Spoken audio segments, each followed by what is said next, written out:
今日做一個好簡單嘅家常菜啦，蒜蓉炒白菜仔。將啲大白菜咧搣咗佢，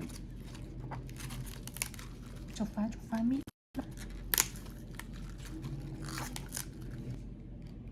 將個底部削咗佢，然後咧就將佢切開一半，炒嘅時候咧就會快熟啲。白菜其實都幾污糟嘅，所以咧就要將佢浸一陣喺個水度，然後咧就再換水。會切少少嘅配菜、蒜頭同埋薑，唔使切得太細粒嘅，咁樣就得㗎啦。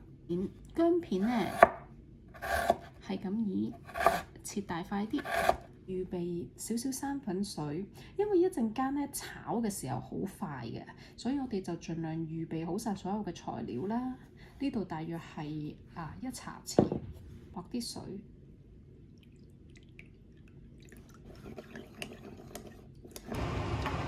好啦，首先咧就將嗰個油燒熱佢啦。呢一度咧我落咗大約係4匙油嘅。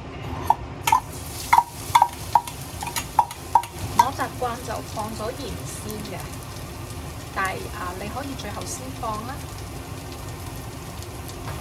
咁跟住咧就用大火炒勻佢，炒到有香味啦就可以停㗎啦。跟住就落白菜啦。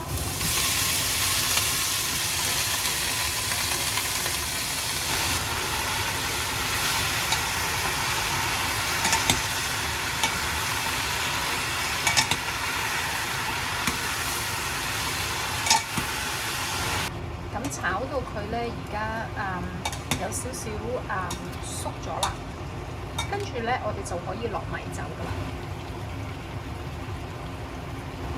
落糖啦，少少調一調味嘅啫，然後咧就落大約係半茶匙嘅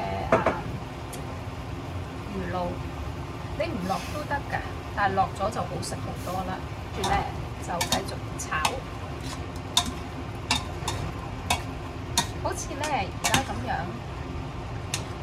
淋身啦，咁跟住咧我哋就落埋個芡啦。其實落芡嗰個作用咧就係可以令到嗰個白菜更加滑身，你唔落都得。最後咧煮到嗰啲汁咧有少少黏黏條條咁樣咧就可以㗎啦，就可以上碟㗎啦。咁樣啦，少少黏黏地。